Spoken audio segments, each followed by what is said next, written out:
Welcome back. Ngayon lang po nagbukas ng kanilang telebisyon. Nanonood po kayo ng Report kay Boss, the third State of the Nation address of President Benigno Aquino III. At kasama ko po pa rin si Congresswoman Lucy Torres. At napakaganda yung ating discussion para ipinta sa kanila yung status ng ating macroeconomics ng ating bansa. Mukhang napaka-positive, Lucy. Yes, things are looking up really, and there's even more to look forward to in the coming years. No? At kumuha muna tayo ng updates coming from our friends from different parts of Batasang Pambansa. First up from the Session Hall North Wing, Cathy Sangabriel. Cathy? Yes, Mark, bandang alas 3:30 ng hapon, inaasahang darating dito sa Batasang Pambansa Complex ang Pangulong Benigno S. Aquino III sakay ng presidential chopper. Sa rear entrance ng Batasan ay sasalubungin siya ni AFP Chief of Staff Lieutenant General Jesse De Llosa, ang Sergeant at Arms ng Senado na si retired Major General Jose Balahad, at ng Sergeant at Arms ng House na si retired Police Chief Superintendent Nicasio Radovan Jr. Sasamahan ng Pangulo ni General De Llosa para sa AFP Honor Guards Formation. Pagkatapos nito, Mark, ay tatanggapin siya ni Senate President Juan Ponce Enrile at House Speaker Feliciano Belmonte Jr. Samantala, nakaantabay naman sa may rear entrance lobby sina Senate President Pro Tempore Jinggoy Ejercito Estrada, ang Deputy Speakers of the House na sina Representatives Maria Isabel Climaco, Raul Dasa, Arnulfo Fuentebella at Erin Tanyada III.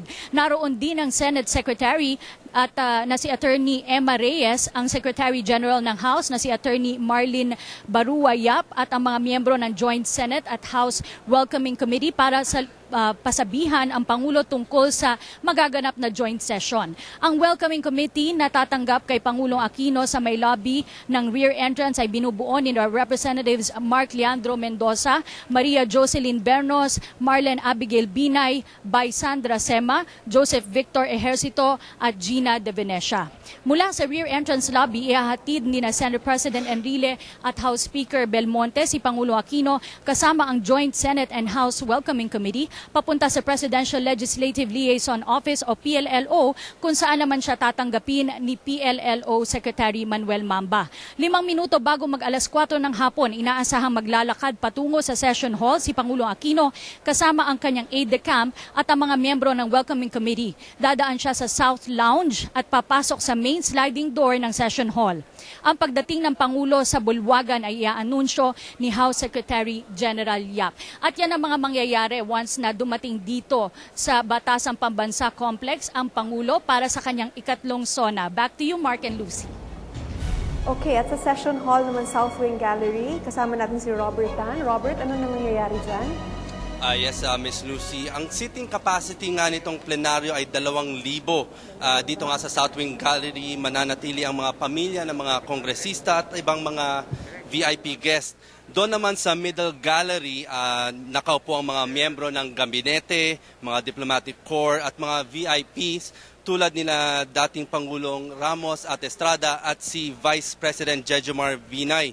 Sa upper gallery naman na nakikita natin ay unti-unti nang napupuno, ay dito nakaupo ang mga local government executives at dito naman sa gitna ng plenaryo mananatili ang mga senador at kongresista para sa joint session ng 15th Congress. At maya-maya ay kakantahin ng Mandaluyong Children's Choir ang Lupang Hinirang sa pagsimula ng ikatlong SONA ni Pangulong Aquino sa pagdating niya mamaya. Yan ang mga inaabangan dito. Balik muna sa inyo sa studio, Lucy, Attorney Mark. Maraming salamat, Robert Tan. Punta muna tayo kay Snow Badwa sa likod ng Batasang Pambansa. Yes, maraming salamat sa iyo, Attorney Mark. Sa ngayon po ay talagang wala pa hong aksyon. Actually, nangyayari dito po sa aking area, dito po sa may rear entrance. Pagamat ito pong ating mga honor guard sa akin po likuran, ay kanina pa ho naghahanda sa kanila po magiging pagsalubong sa mahal na Pangulong Benigno Simeon Aquino III. Samantala, nakakuha tayo ng report mula sa Malacanang na ang Pangulo po ay nagre-ready na sa kanya hong paglakbay patungo po dito sa Kamara de Representantes para i-deliver ang kanya pong third State of the Nation address. Samantala, sa palibot po ng House of Representatives, bilang paghahanda nga po sa ikatlong SONA ng Pangulong Aquino, nagpakalat po ng 6,000 members ng kapulisan mula po sa regional headquarters ng National Capital Region Police Office o NCRPO at 5 distrito ng pulisya na siyang magsisiguro po at na mananatiling matiwasay ang pagdaos po ng araw na ito. Ang Metro Manila Development Authority po, ang MMDA naman, ay bumuo rin po ng mahigit sa 9,000 tauhan na kinabibilangan po ng mga traffic enforcers, street sweepers at civil units para magbigay karagdagang tulong para panatiliin po ang seguridad at maayos na flow of traffic. Samantala mga kaibigan, dito po sa palibot, no invitation, no entry policy pa rin po ang ipinatutupad ng Kamara de Representantes. Ibig sabihin, kung kayo wala pong mga suot na ID o mga issue na accreditation, hindi ho kayo iaalaw na pumasok dito. At sa paligid po ng Kamara de Representantes ay nakabarikada rin po ang ilang mga areas, no, kung saan may mga steel railings, may mga sasakyan po at ilang mga konkretong harang ang inilagay. At just a few minutes ago, mga 10 minutes ago, Attorney Mark at Representative Lucy, nagkaroon ho ng konting tensyon dyan ho sa harap ng Ever Commonwealth, kung saan may mga grupo po ng mga militanting grupo ang nagkaharap at nagkalabo-labo na agad naman pong pinigilan ng ating pong kapulisan. Ang problema nga lang po, naapektuhan po yung takbo ng traffic sa may area na yan. Silipin ho natin ang sitwasyon ng traffic dyan po sa may Commonwealth, northbound, patungo po dito yan sa may Batasan, sa may Diliman Preparatory School, maluwag ho yan. Pero pagpasok nyo ho dito sa may Ever Gutesco, gaya nga po ng binanggit ko kanina, ay masikip na po ang daloy ng traffic hanggang sa may St. Peter's Church. At yan po, magiging mangangailangan po kayo na matinding pasensya hanggang sa makalagpas po kayo sa may Batasan. Pero yung southbound po natin, o ito po yung mga tinatawag na patungong Philcoa, maluwag na maluwag yan, pero moderate, no? Actually, it's moderate to light. Dito ho sa may simula sa may Sandigan Bayan, pagtawid sa may St. Peter's Basilica hanggang sa Ever Commonwealth. Ang dahilan po mga kaibigan, yung 2 lanes po kasi okupado ng northbound, yung 2 lanes naman ho, okupado nun pong southbound. Pero magiging maluwag po ang inyong paglalakbay hanggang dyan po sa may area ng Tandang Sora. Pero ang aming nga pong panawagan, particular na nga po ng MMDA, kung wala naman ho kayong importanteng gagawin at nangangailangan na kayo po'y dumaan, dito po sa may area ng Commonwealth, siguro po ipagpaliban nyo na lamang po yan, manatili po sa inyong mga tahanan na tumutok po sa PTV for sa amin pong comprehensive coverage ng 3rd State of the Nation Address report kay boss ng mahal na Pangulong Benigno Simeon Aquino III. Ang amin pong estimated time of arrival ng Pangulo dito po sa may rear entrance is around 3:45 or that's 15 minutes before yung kanya pong pag-deliver ng SONA. Yan lamang muna ang report natin kay boss mula po dito sa may rear entrance. Balik muna sa inyo, Attorney Mark at Representative Lucy. Maraming salamat kasama Snow Badwa. So traffic na po. Ingatan lang po yung ating mga dadaan ng ruta para hindi po tayo mag-struggle Yes, sa traffic. hinay-hinay lang. At kasama natin ngayon dito sa studio live, some of the nicest public servants I know. These are the young, up-and-coming great leaders of the nation. Some of the nicest and very able public servants I know. Magalingan, papugihan pa. Oo, at pabataan. Okay, let's start off with Representative Juan Edgardo Sani Angara from the Lone District of Aurora. Good afternoon, Lucy. Good Attorney Marcos, afternoon. distinguished panel. We also have with us representative from Eastern Samar, the Lone District, Representative Ben Evardone. Good afternoon, magandang hapon po. At maupay nga kulo, mga taga-Eastern Samar. We also have with us, ito, so favorite din to lalo na sa distrito namin, TESDA Director General Emmanuel Joel Villanueva. Congresswoman, attorney, magandang hapon at sa ating mga kasama dito. Mapagpalang hapon sa ating lahat. At ito po, former chairperson ng National Youth Commission, president and co-founder po ng Happy Noy. Ito po, kilala po for itong ating mga mga businesses at talagang tumutulong para mapalago sila. Paolo Benigno Bam Aquino. Magandang hapon, Mark, and of course, Congresswoman, Good magandang hapon afternoon. po sa mga nanonood sa atin. O simulan na natin kay Bam. Bam, itong president, yung kanina kausap namin, macro ang pinag-usapan. Itong micro, nakakahabol ba yung optimism na nararamdaman ng mga lalaking negosyante doon naman sa baba, doon sa mga nagsisimula, doon sa mga upstarts? Well, nakakahabol naman siya, no? But of course, as we all know, pagdating sa ekonomiya, mas matagal bago yan makaabot sa pinakamaliliit na komunidad sa ating bansa. But I think, in general, no, when you look at the 4-piece program of the government, kung saan tumutulong yan sa mga pinakamahihirap na kababayan natin, ang kinakailangan lang ay malink yung napakagandang programa na iyan towards developing even more micro-entrepreneurs on the ground. No? So, pag na-link natin yung 4Ps, micro-enterprise, eventually moving them towards small business, I think we'll really be able to see the total picture of development in the country. Now, for many of our micro-entrepreneurs, at this point, no, ang hinahanap naman nila hindi lang kung ano yung mga nagawa na. Kasi marami namang nagawa na. I think yung hinahanap rin nila, ano pa yung gagawin pa? Ano pa yung pwede natin pagtulungan pa? And I think for many of our countrymen, especially the youth and micro-entrepreneurs, ito yung hinahanap natin that I hope that, and I'm sure that after the SONA, talagang magiging malinaw yan sa mga tao na this is what we did for last year, ito yung gagawin naman natin for the following years. No? Especially because this government, this leadership really does not espouse the dole-out kind of politics. So, yun Kung nga. yung CCT man, may kondisyon yun that can spur better lives and better businesses. Yes. Ito naman tinutugunan education, di ba? Now we go to local. Tingnan natin ano kayang state of the nation doon sa may Aurora banda. Ano? Tanong natin kay Representative Angara. Sir, kumusta po ang response ng ating mga kababayan sa inyong distrito? Well, I was there this weekend, Attorney Mark, Congresswoman Lucy. I think maganda ang response dahil bumabalik ang pag-asa sa gobyerno.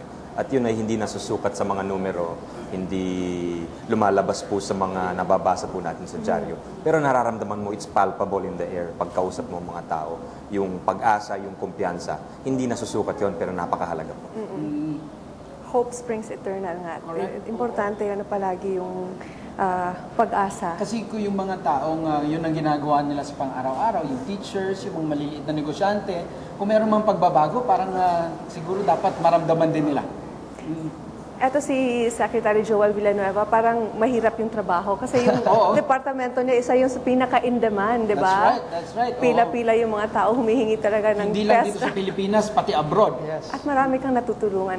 You're enjoying your job, Secretary Joel. Definitely, Kong Lucy at Attorney Mark. At natutuwa ho tayo sapagkat siguro susugan kayo sinabi ni Kong Sani, hindi lang yung pag-asa at reforma, maging yung attitude ng ating mga kababayan na ngayon may choice ka na. May choice ka para gawin mo yung gusto mong gawin, kung gusto mong magtagumpay sa buhay, kung gusto mong magkatrabaho, may testang gusto mong mag-apply sa'yo. At siguro banggitin ko na rin po yung numero, no? Sapagkat hindi naman tayo nahuhuli. 60.9% ang ating employment rate, yung mga graduate ng ating TESDA graduates. Hinog na hinog. Hinog na hinog po sa distrito nyo, Ma'am Lucy, sa distrito ni Kong Ben. Halos sa karamihan po ng gumagraduate may trabaho. At kung titingnan natin yung unemployment rate right now, no, 7.2% tayo, 8.3% ang Estados Unidos, 11-12% ang buong Eurozone. So makikita natin yung sound policy ng ating Pangulo, lalong-lalo na sa pag-address ng trabaho at pag-address na rin ng jobs mismatch na tinatawag. So kailangan na pwede na umuwi yung mga OFWs natin very soon. Gaganda na ang Pilipinas. May choice, may choice sila. Pero speaking of itong development, itong ating Pangulo ay talagang dedicated. Yes. Yung ating mga cabinet secretaries, halos walang tulugan sa trabaho. Kay Congressman Ben, ano yung counterpart ng local government leaders, yung district representatives, para talagang inclusive growth yung mangyari? Alam niyo, Attorney Mark, ngayon nararamdaman ng mga kababayan natin na talagang yung national program bumababa. No?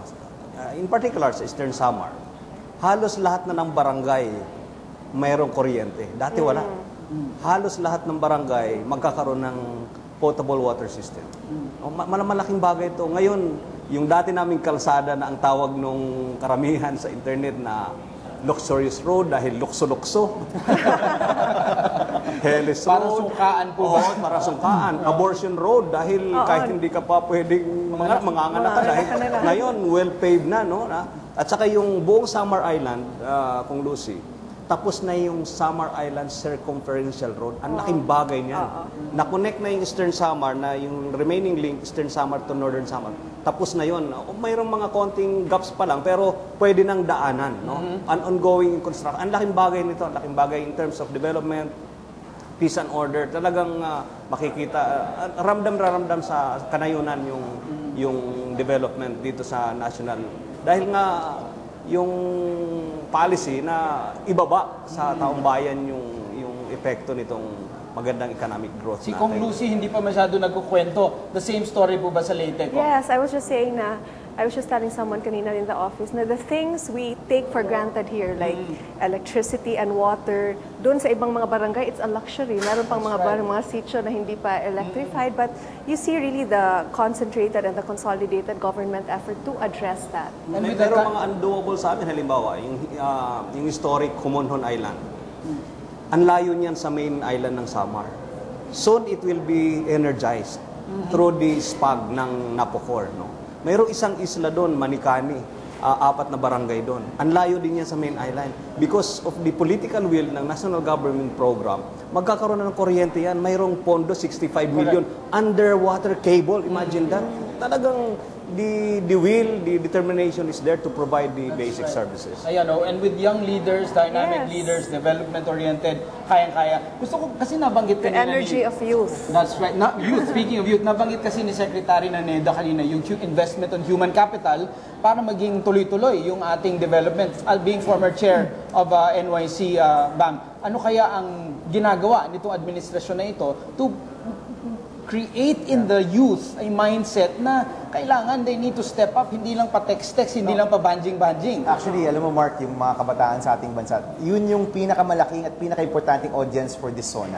Kasi yung karamihan ng mga Pilipino, mga bata, kabataan ang karamihan ng mga Pilipino. So, if there is one group that will be very, very affected by the zona, it's really the youth. And I think pagdating naman sa mga kabataan, at actually sa buong Pilipinas, the inspiration of having a leader na nagsisikap, very dedicated, very serious about corruption, I think umaabot yan sa mga taong bayan. And wala ngang girlfriend sa trabaho ng trabaho. Talagang dedicated. Dapat nga, bigyan na lang siya ng oras para may konting personal time, di ba? But, going back lang, that inspiration, I think, is getting a lot of young people, a lot of citizens to really do their share. Getting them involved. Oo, I think yun yung isang kailangan i-underscore dito Kasi alam mo, dito sa panel na to, ako yung non-government, we have to also talk about how a lot of non-government organizations, a lot of people's organizations, maraming mga social-civic leaders are also doing their share because of the example of the President. At in that way, makikita natin na yung state of the nation, on one hand, is coming from government, but on the other hand, is also coming from the people, Totoo yan. At in fact, kami ni Bam, magkasama kami dun sa ilang private sector na nag-step up para talagang tumulong, yung giving their share dito sa tuwid na daan ng ating Pangulong Noynoy Aquino. At dun sa mga youth natin, especially sa out-of-school youth, gusto ko lang banggitin, malapit na dahil naprubahan na ng Pangulong Noynoy yung DSWD Test the Marriage. Hindi lang training, pagbibigay pa ng starter kits, 1.3 billion po yan para sa out-of-school youth. Galing. Next week na po yan. Galing. Ito naman, Lucy, we saw him sa impeachment. Yes. Ito talagang aktibong-aktibo dun One of the soldiers. So siguro ang daming mga law students na inspire yung ating mga kabataan, yung sense of justice. Nagsama tayo yung Mark. yung indignance ba sa korupsyon? Paano kaya tayo magde-develop ng citizenry, mga kabataan na may galit sa korupsyon, may paninindigan? Well, marami nagtatanong sa akin, Attorney Mark, Congresswoman, na kung yung impeachment dapat pag-usapan. Dapat pag-usapan, pero bilang umpisa lang yon, hindi pag-usapan as an achievement in itself. Dahil, kumbaga, umpisa pa lang ang laban Ang laki pa ng tatahaking landas. It was a means to an end. Yes. We've removed the Chief Justice, but okay, anong gagawin natin ngayon? Dapat linisin natin yung konstitutura, yung backlog natin ng cases, kasi hindi lalago yung ekonomiya kung walang kumpiyansa ang tao sa mga korte. Yung confidence in the judiciary, kumpiyansa yung pag-asa, yung binabanggit natin kanina, it permeates every corner of the bureaucracy. Kailangan meron tayong kumpiyansa sa mga institusyon natin. Pero mukhang nakarest na si Congressman, hindi nakaras. Itsura, hindi kaya. Lumusog na. Nakatulog na. Naka-recover na lahat from the battlefield. Ito, tapos ibaling na naman natin balik sa Samar. So gone are the days, Congressman, na pag sinabi mo galing Samar yun. Totoo yan. Ngayon, ibang klase ng namin, yung province namin. We have graduated from the Club 20, the Poorest of the Poor. I'm extremely confident that we'll be able to sustain the growth of the province. At yung buong Samar Island mismo. Kasi third largest island yan, and yet, one of the most underdeveloped. But with the infrastructure coming in, irrigation, water system, roads and bridges, palagay ko, hindi magtatagal dyan na lilipad yung buong isla ng Samar. With younger leaders like you, Leyte, Samar, and TESDA, mas nahihikayat ba yung youth to participate and to be with you in your projects, in your programs? Yes, because I think when they see young leaders, they can easily relate to the young leaders and they don't feel like, di ba pag sa bata minsan parang you think of the greatness of doing nothing, but iba na yung mindset ngayon They're very proactive and when they see young people in government, when they see young public servants, they're inspired also to do their share. And one of the developments is yung internet, yung participation ng ating mga kabataan, the way they comment. Ito over the last how many days we announced that they could text the president and give their feedback on the coming SONA. Sa tingin mo ba, Bam, na talagang nagtatanong o nakiki-contribute na yung mga kabataan? Alam mo, Mark, nag-iba na kabataan ngayon. No? And I'm happy na when you talk about kabataan, sinasama mo pa rin kaming tatlo. No? Salamat at sinasama mo kami. Pero iba na talaga. People participate in a different way. Iba na yung paraan nila ng pag-voice ng kanilang opinion. Iba na yung paraan kung paano nila nakikita yung mga bagay-bagay. No? I think these days, yung kabataan, we want to be part of the solution. Gusto natin maging part ng solusyon. Hindi lang part ng problema, or hindi lang tagasabi na kung ano yung mga problema, but to really be part of the solution. At nakikita naman to sa mga different communities, different youth groups, and I'm hoping that the SONA today, when you talk about employment, education, healthcare, it will really show how much this government really cares about young people. Right. Tanungin natin ngayon si Congressman Angara because kailangan na natin siya pakawalan. Oo, baka umalis na rin. Mag-isa na ako dito. You need to do your job at the plenary hall. What are your expectations at the President's SONA? Well, I'm hoping na there will be a lot on the economy. Kasi yun ang palagay ko pangunahing problema, katulad ng nabanggit ng ibang guest natin, yung hindi pa nararamdaman nung ilang kababayan natin yung mga benepisyo nitong Daang Matuwid. So ano yung benepisyo ng pananatili dito sa Daang Matuwid? Trabaho ba? Anong industriya? Palagay ko malaking tulong si Sec Joel dun sa ating Pangulo. But I think I'd like to hear it from the President himself. Kaya tanong natin kay Sec Joel, nabanggit din kanina ni Mr. Wallace na kailangan natin ng manufacturing base. Hindi pwedeng puro service, hindi agricultural lamang, but we need to strengthen manufacturing base at maghikayat ng investors. How prepared is TESDA to meet the challenge? Actually, Attorney Mark, Congresswoman Lucy, just recently we signed a memorandum of agreement with our three free ports, yung Subic, yung Clark, at saka yung Freeport area of Bataan. And sa mga reports po nila, unlike before na tayo yung nagbe-beg for companies to come here, sila ngayon yung nakapila sa atin. And in fact, natutuwa tayo dahil just recently, yung Luwentay, 600 million pesos yung nilagay nila. And then yung Prada and Bali, ngayon, dyan na rin gagawin sa Bataan. Yung Polar Affluent. So, yan, manufacturing. Napakalaking yan. In fact, dun sa Bataan, 3 shifts na yung ginagawa nating training para dun sa ating mga mananahe. And hindi lang po yun. Kanina kasi nabanggit ni Bam kanina yung pagiging malikhain ng ating mga kabataan, lalo na dun sa pagiging nila sa internet. Nilaunch natin kamakailan yung TESDA online program na you can enroll, and we have 4 courses right now. Alam mo, in a month's time, 27,000 ang enrolled, 600,000 page hits. Ganun ka-hook ngayon yung ating mga kabataan na uhaw para magkaroon ng technical education. At least they're using social media in a positive way. That's right. Diba? Importante yun kasi while we have 7,100 islands, we only have 1 internet superhighway. Okay, kay Congressman Ben. Pero yung agriculture natin dapat i-strengthen pa rin po. Napakaganda ng pangitain ng NFA for rice self-sufficiency by next year. How is yung grupo ng mga farmers sa Samar naman, at least in your district, contributing to the growth of our agriculture sector? Well, yung Eastern Samar in particular, hindi kami self-sufficient kasi talagang kulang kami ng infra. Pero ngayon, with the investments pouring in, massive irrigation, ang daming irrigation projects sa Eastern Samar, I think yung mga irrigable lands namin may irrigate na soon as so hindi namin magiging problema yung pagkain yan. We'll be self-sufficient in due time. Wow. Pero right now, hindi pa na ma-maximize Congress. Ngayon, hindi pa, kulang pa. Pero maganda yung investments ng National Irrigation at sa Department of Agriculture doon sa agricultural sector. Talagang Mayroon na kaming 3 cycle na kaming farming doon eh. Normally, 2 beses lang yan eh. Yung iba, pagka-cut, tinataniman na uli. Talagang, malaking improvement. Nandiyan yung investments kasi nandiyan yung focus. Hindi na nila kailangan pumunta kung Lucy from Leyte and Samar to Manila and become squatters here. Pwede na talaga silang tumira doon and have better lives. At saka, tama na yung mentality na it's always better in Manila. That's Manila right. So congested. It's actually not.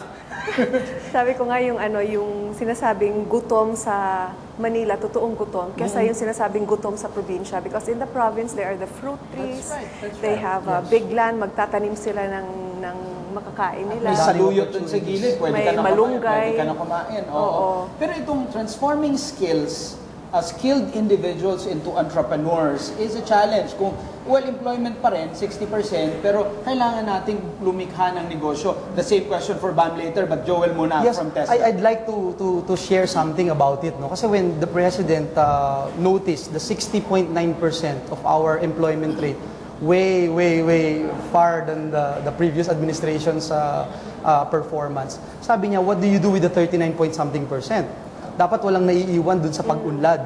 So we came up with the TESDA Specialista Technopreneurship Program. Alam nyo, Ma'am Lucy, sa inyo, meron din po nun, no? Na tinitrain sila, binibigyan pa sila ng starter kits at binibigyan sila ng entrepreneurship program. Alam nyo, from 0 to 100, 200 pesos a day na yung racket nila once in a while. Ngayon ho, there are 5,240 individuals enrolled in this program. Gagraduate na po sila. They are all earning at least 562 pesos a day. Wow. Some of them are earning 1,200 pesos a day. Si Joel Abilar ng Biliran, isang mekaniko, earning 930,000 pesos a day. So ito ho yung programa ng ating pamahalaan. Yes, ma'am. A day po ito. So far more than the daily wage na inilaan sa kanila. So very happy po tayo dito, and in fact this year ang target natin at least maka 8,000 tayo na enrolled dyan sa programa na yan. Nagja-job matching din kayo sa TESDA, no? Parang you offer the courses na meron talagang demand. Yan ang sinasabi ni Pangulong Noynoy na napaka-importante dito sa programa natin, no? Dahil ang daming gumagraduate sa atin, ang problema hindi nagmamatch yung kanyang skills, yung kanilang kinuhang kurso. In fact, there are so many of our young people who are enrolled in college courses na oversubscribed courses. When they graduate, wala rin na halos mapupuntahan. So, dyan naman swak yung TESDA dahil sa bawat training, bawat kurso na pinapatupad ho natin, may mga trabaho, magagandang trabaho na naghihintay sa kanila. Minsan nakaabang na. Trabaho, i-add ko lang yung program ng TESDA. Alam po yung TESDA ngayon, hindi na pwedeng mag-release sila ng pondo, pa-training, kung walang papasukan after the training. Yes. Which is very important. Napakaganda niya. Dahil otherwise, training ka ng training, ang daming walang trabaho. Ngayon, bago mag-release ang TESDA ng pondo for training, siguraduhin mo muna na mayroong papasukan yung mga Ang ganda nung... Kaya 90% yung may trabaho nila ako. Talaga best friend pala itong dalawa. Pero Lucy, itong economy kasi is still the function of the private sector. Kumbaga, the government will just set the atmosphere, set the stage for it, but still, it will be the function of the private sector to really grow business and the economy. Exactly. So, Bam, kayo, you start from way below itong mga pinakamaliliit. Anong sa tingin mong dapat mangyari? Well, ako, pag ang main idea namin pagdating sa social enterprise, pagdating sa pagtulong sa mga mahihirap, is kailangan natin ng opportunities para sa mga kababayan natin. Kung meron silang maayos na skills dahil dumaan sila sa TESDA, for example, meron silang opportunity na makakuha ng trabaho. Pero meron din iba, kailangan ng opportunity para makagawa ng negosyo. Putting yourself in the point of view of a graduate, for example, nag-aral ka ng 4 na taon, yung magulang mo talagang nagbigay ng lahat para lang makagraduate ka. Pagka-graduate mo, wala kang trabaho. Napakahirap, di ba? So, the job of government is to provide these opportunities. It's also, to a certain extent, yung ginagawa ng private sector. Saan ba pwedeng pumasok yung mga kababayan natin? Pwede silang makakuha ng trabaho if they have the right skills. Pwede silang makakuha ng negosyo. Pagdating sa negosyo, you have microfinance organizations, cooperatives. Pangpuhunan. Marami sa private sector who can provide capital. Merong minsan parang hindi pa gaanong alam, Actually, yung information parang kailangan pang ikalat siya, And also, I think, pagdating sa the private sector side, especially microfinance, malayo pa yung pwedeng marating ng microfinance. Even if we are one of the world leaders in microfinance ng Pilipinas, hindi pa rin siya sapat na nalalaman ng lahat ng mga Pilipino. So, if there is an opportunity for microfinance, for capital, an opportunity to get trained in your business para may suporta ka, and maybe government support. The DTI has supported a lot of small entrepreneurs and micro-entrepreneurs para yung mga produkto nila nakakapunta sa merkado. So, if you look at it, there is a role for government and there is also a role for the private sector in supporting our country. I cannot help, Attorney, Congresswoman, but bat in dun sa ginawa ng Pangulong Noynoy, especially with the BPO sector. 2009, $9 billion revenue. 2010, $11 billion. Ngayon, 16 billion yung target nila. In the next 2-3 years, $26 billion industry. Last quarter of the year, nagpalabas ang Pangulong Noynoy ng $500 million pesos para tulungan itong industry nito at maprotektahan natin. Right now, 150,000 jobs are up for grabs para dito sa sektor na ito. At ginagawa ng pamahalaan yung lahat ng magagawa niya para tulungan, i-train din yung mga trainer, supervisory level, para hindi hindi mawala itong malaki at magandang opportunity sa atin. It's really nice to know that there are targets that are being made and that these targets are not only met, sometimes exceeded pa, di ba? And someone's on top of it and pushing it para mangyari talaga. O, ano kayong inaasahan naman ng mga taga-distrito ng Samar, sir, sa zona na ito, sa mga nanonood dun sa iyong probinsya, ano kayang gusto nilang marinig galing sa Pangulo? Ang tingin ko yung tuloy-tuloy na pag-asa, no? Yung hope, yung optimism, yan ang tingin kong inaasahan nila. Dahil nandyan na nailatag na the foundation is there, kailangan masustain lang yan. No? Nakikita naman nila dahil talagang massive yung investments, yung support, at saka sa kanayunan ng national government. So I think the sustainability is just, nandyan lang yan. Ang gobyerno, hindi lang sa Metro Manila, Kong Lucy, kundi buong Pilipinas. Exactly. Oo, so importante talagang tulong-tulong.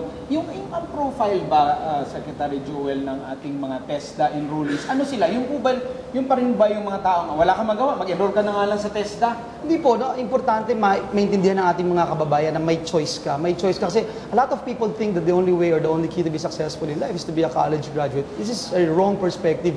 At pinatunayan na natin yan ng mga TESDA specialista, and we can share with you thousands of stories na dating panadero, ngayon may bake shop na, dating karinderya cook, ngayon sa Bahamas, chief chef sa isang cruise ship, and a lot more, no? And ang nakakatuwa po dito, binibigyan natin sila ng opportunity na ma-train, maging skilled workers, at kung hindi sila, yung choice pa rin. If you can't be a wage-employed worker, pwede ka rin maging self-employed worker. Not to say that education is not important, Of course. but for those who don't have that option, at least pwede pa rin silang maging successful. May mga professor nga ako sa State University namin na nag-aaral pa sa TESDA. Ay, maraming salamat, Congressman Everone, Secretary Joel, and Sir Bam Aquino. Thank you very much. Okay, let's read more about the sentiments of people sa Ano Ang Sona Mo from www.president.gov.ph. Ito yung ating in-announce, Lucy, kamakailang lamang. Ito na lumabas. Yes. Okay, from Ernal Galang Jr. Para sa mga gurong tulad ko na may iisang tinig upang tulungan ang bayang ito na tuntunin ang tuwid na daan ng pagbabago na sa kabila ng hamon para sa aming mga guro, sinisikap naming maitaguyod sa abot ng aming makakaya ang kinabukasan ng kabataang Pilipino. Okay? And we have from La Aldea Buena of Mactan, kami ay magkakaisa at makilahok para sa ikauunlad ng aming subdivision at pangako namin na tutulong para sa inaasam nating kaunlaran at hindi kami makikidagdag sa problema na hinaharap ng ating bansa. From Michael, Mr. President, I, along with thousands of other defense enthusiasts, are happy with your commitment on our military modernization program. In the coming years, we foresee that we may be proud of our men in uniform again, not just because of their bravery, commitment, and skills, but because finally, they will have a bigger stick in their hands. And from John Cabellion, siguradong ikinararangal ng inang bayan ang mangging pinuno ka ng Republiko President Aquino. Mataas ang growth forecast ng World Bank ngayon sa ating bansa at ayon sa mga survey, marami ng mga Filipino nang nagsasabing hindi na sila hirap kumpara sa nagdaang administrasyon. Unti-unti na ring natugunan ang kakulangan ng trabaho para sa mga Filipino. Nakakatuwa, Kong Lucy, yung nagsabi na happy siya sa military. At least they won't fall off from the sky. No? Yung mga lumang aeroplano natin. There is a good modernization program. Right. Oo. At hindi lamang from the website, we also have friends giving us their comments and suggestions din through Facebook and Twitter. Tingnan po natin yung mga nagbigay ng komento sa ating Facebook and Twitter page. So they can follow on Twitter. It's at PTVPH. Oo, we come out of the People's Television Network. Yeah, so at eto na, ito yung ilan sa kanilang mga Twitter comments. Hope that Pinoy will discuss not only his achievements, but the Philippines' problems. Yung katotohanan. JCISCADS. Can't wait to watch Noy Aquino Sona 2012. Cheers from Brunei, Mr. President. Wow. And Gem. Yes. Curious of Noynoy Aquino Sona and what it will be all about. I commend the positive changes, but there are more things that needs to be done. Liam Bautista says from Facebook, like the previous years, I'll continue supporting our Filipino athletes. They give pride to our country. Papunta nga pala sila sa Olympics. Yes. And from B. Crisologo, ha ha ha. Mga hindi kontento, panay reklamo. Bakit hindi na lang tumulong para umunlad ang bansa? Okay. Yes. Alessandra Basanes from Facebook, I would like to talk about the progress about our education, especially in rural areas. They want to be able to relate. That's right. Kasi nakikita natin from Facebook and mga pictures doon, yung mga bata na tumatawid sa mga tulay at talagang naglalakad for miles and miles. I'm sure in mga remote provinces nangyayari pa rin. That is part of daily life for them. That's right. But things are getting better and we have a president who's doing his job. Magbabalik po kami. Meron pa po tayong makakausap at inaantabayanan pa rin natin ang speech ng ating Pangulo. Magbabalik po kami. Diyan lamang kayo.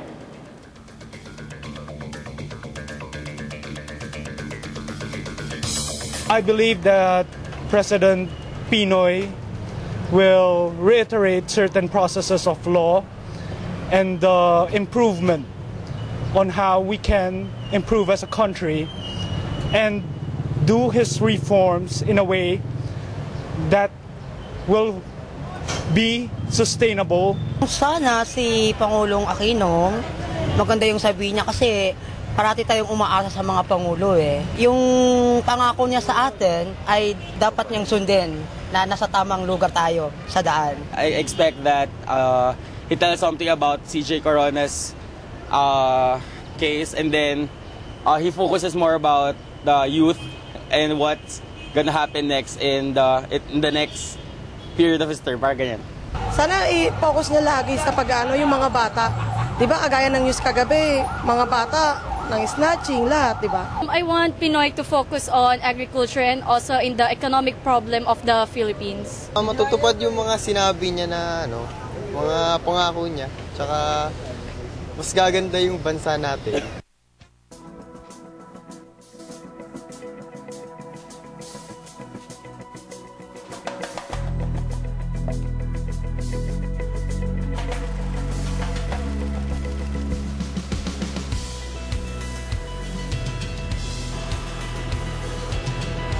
Sa pamamagitan po ng programa ng ating gobyerno sa mga makabagong